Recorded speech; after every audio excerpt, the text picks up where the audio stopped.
This was published on creepypasta.org by user Darius_McCorkingdale. Title: The Job Offer. The handwritten sign plastered to my door was not something I could miss. Rent due on Monday. Don't be fucking late this time. Living with my best mate's sister had been working out reasonably well, and to be fair, I felt terrible about being behind on rent so often, but I still wished Hazel would find a less passive-aggressive way of reminding me. If only my parents had bought me my own place after I graduated college, I'd get to be the one behaving like an overprivileged asshole, I reflected, before tearing the sign off the door and entering my bedroom. I flopped down onto my bed, exhausted after another morning of fruitless job searching. I knew I would have to face facts, things were getting tough, and I would simply have to accept anything that came along, sooner rather than later. All I had to show for my efforts today was that interview at the fast food place scheduled for next week. As I got comfortable, I heard a crunching sound in my pocket and remembered the flyer that I'd been given earlier. I took it out and looked at it again. I'd been handed this piece of paper by some random guy as I was leaving the subway. I'd taken it more of politeness than anything else, fully intending to throw in the next garbage can I came across. Now, actually taking the time to read it, I was glad I hadn't done that. There was scarcely any details, but it was enough information to pique my interest. Exciting job opportunity for the right candidate, excellent pay, no experience required. Call this number. Well, I am at that point where I just need to do something to bring money in, so why the hell not? Hopefully, this was said just loud enough for Hazel to overhear. Anyway, what harm could it do to give a number a call, I thought to myself. And so, I dialed the number. The person on the other end picked up immediately. Good afternoon, Mr. Featherstone. A female voice, not particularly unpleasant to the ear, but not hinting at any emotion either. Yes, hello. Hey, wait a minute. How do you know my name? This is the Mr. Featherstone who received our contact details in the tube station early today, is it not? Yes, but we are happy that you have chosen to get back to us so quickly, Mr. Featherstone. We would like to schedule an appointment to discuss this opportunity with you later this afternoon. The location is only about a 10-minute walk from your apartment.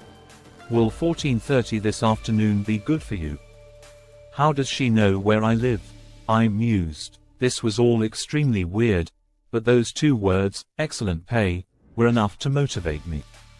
Sure. Yes, that's fine. Good. Please come to the following address at that time. Mr. Elliot is eager to meet you. What harm could it do to go along, I thought to myself. It was just around the corner, after all. Asterisk, asterisk. What the hell am I doing here? I thought, sitting in the lobby of an old but elegant office building which was indeed only a few minutes away from where I lived. The man at the front desk had ignored me, apart from pointing in the direction of the bench I was now sitting on. The building was so nondescript that I could honestly say I'd never even acknowledged its existence, despite having walked past it hundreds of times in the last couple of years. However, I didn't have much time to ponder this, as I was soon greeted by the imposing figure of the gentleman who had requested my presence. Mr. Featherstone, so nice of you to come at such short notice. Call me Mike, please. No, I shall stick to Mr. Featherstone. Mine is a business that requires formality. I'm sure you'll come to understand this soon enough. This was a man not to be messed with, that much I could tell. Now, do follow me to my office. Again, this was non-negotiable. Mr. Elliot was already halfway there. I broke into a light jog, not wanting to seem rude by lagging behind. Now, take a seat, Mr. Featherstone. Thanks, I said, withdrawing the copy of my resume from my bag in preparation for the coming interview. Perhaps I can give this. That won't be necessary, Mr. Featherstone. We are already somewhat familiar with you as a candidate. We don't make offers such as this to random strangers. Well, okay then. Thank you for. I was once again cut off. This is not an interview in the conventional sense. I will explain our requirements. I will discuss the financial compensation. Then you shall be given time to consider this information before coming to a decision, Mr. Elliot then looked directly into my eyes, pausing his little speech. Okay, Mr. Elliot. I was at a complete loss as to what to do or say at this point. Good, now here's my offer to you. Asterisk, asterisk. Hazel, are you in there? I asked, knocking on her bedroom door. A few seconds later, she groggily opened it. Mike, you know I work nights. Is it important? Damn, I'd forgotten about her shift work. Sorry, Hazel, I just wanted to pay up what I owe. Here you go. I handed over an envelope stashed with my, for once, not overdue rent. Bloody hell, Mike. In cash? Did you rob a bank or something?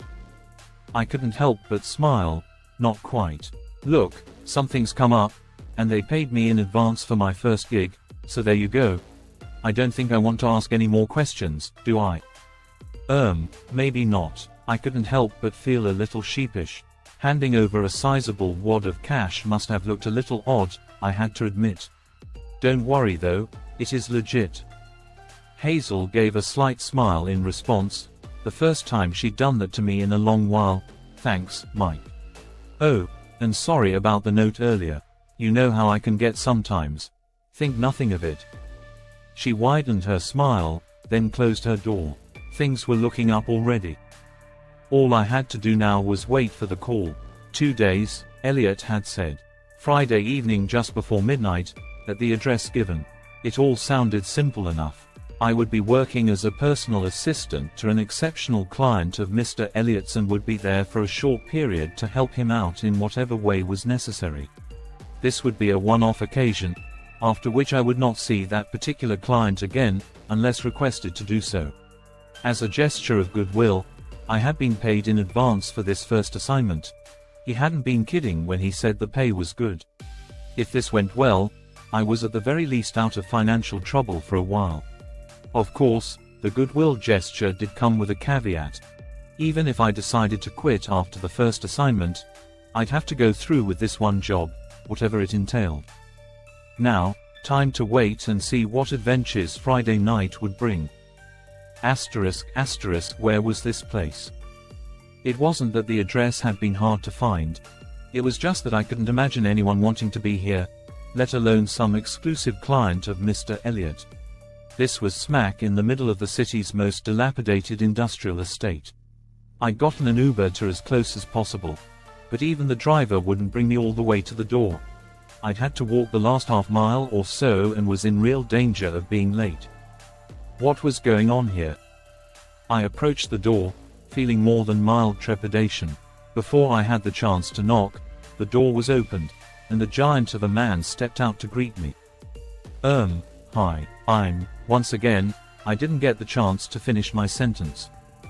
First door on the left. Get changed and await instructions. Be quick about it. The security guard then bundled me inside and slammed the door behind me. I found the room and entered.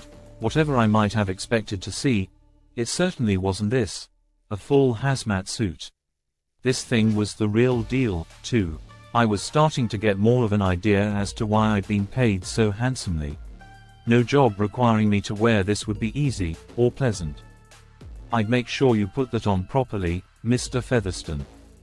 I recognized that voice. I was starting to understand that it was also one I was never likely to forget. Mr. Elliot, what the hell is going on here?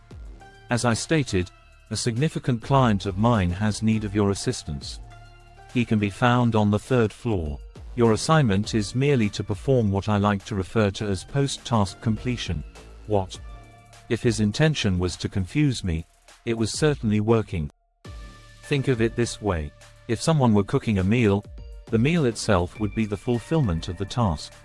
Sitting down with a loved one, cutting into that steak, and enjoying a nice glass of red is what the whole experience is about.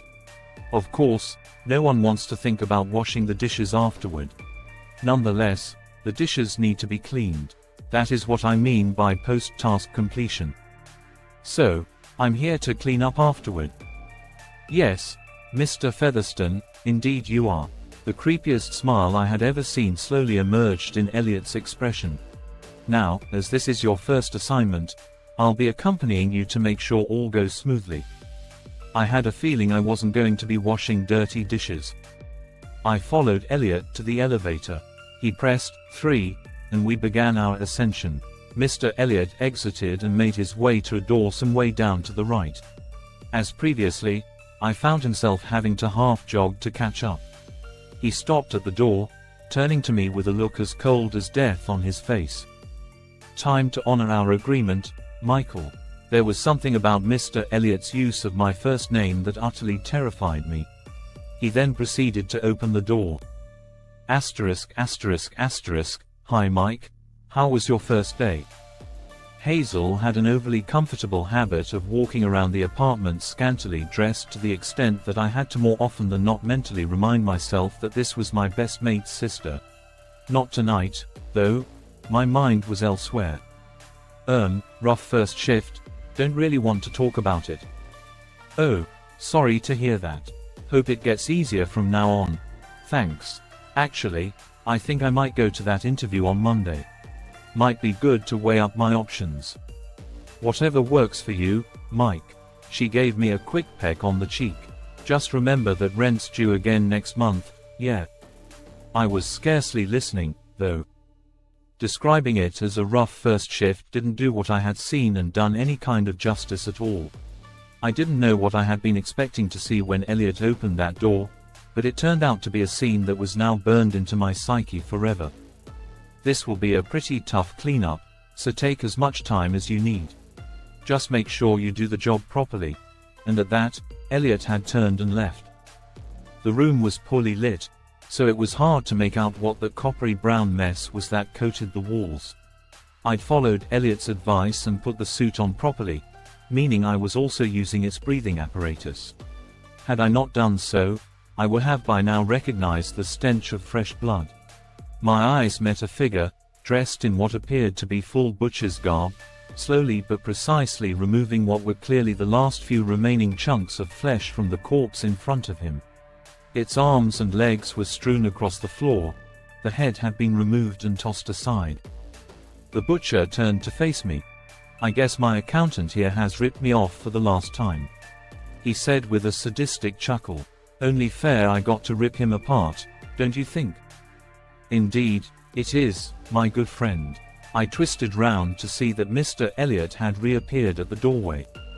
"Let me introduce you to my new junior associate, Mr. Featherstone. He'll be performing cleanup duties this evening." "Good luck with that, kid." The butcher then slowly exhaled, stepped back from the remains of the corpse and started to make his way out of the room. "Make sure you do the job right. I don't want a single trace of this piece of shit remaining when you're done." "That is our guarantee, as always." Mr. Elliot then stepped aside to allow this murdering psychopath to exit the room, leaving me to survey the whole devastating scene. "Make sure you get this place spotless. Take as much time as you need," Elliot said, now directly facing me, "but I want this place so clean that you'd be able to eat your next meal off the floor in here. I'll be back in a couple of hours to see how you're getting on." He pointed to a mop and bucket in the corner, as well as a bunch of cleaning supplies. He then ignited the incinerator, randomly picking up a limb and tossing it inside, before once again leaving the room. Asterisk, asterisk, asterisk, "Okay, then, Michael. Well, as I'm sure you can imagine, times are tough for all major multinational corporations, and the same goes for the fast food industry. We'd love to have you on board, but we'd have to start you on a 0-hours contract, minimum wage to start, of course. I'm pretty sure you'd be guaranteed at least 8 to 12 hours of work every week, maybe even more. After 2 or 3 years, you'll almost certainly be in line for a full-time position. So, what do you say? Are you excited to join the Bandit Burger team?" "Who wouldn't be?" was all that I could say in response. "Great, then we'll see you first thing tomorrow so you can pick up your new work clothes. Sorry to say that you'll be expected to buy them from the company, but you should earn enough in the first week also to cover the costs." I offered the weakest of smiles in response. Asterisk the following day, I, resigned to my fate, knocked on the office door. Ah, there you are. So lovely to see you again. I had to chuckle at the absurdity of the situation. Yes, glad to be back. Raring to go, I assume. I hesitantly replied with a question. Can I be honest with you? Why, of course. I'm really just happy to have a job. Absolutely no harm in that at all. We're glad to have you on board and fully committed. So, Mr. Featherston, let's get you fitted up with a bespoke hazmat suit, shall we?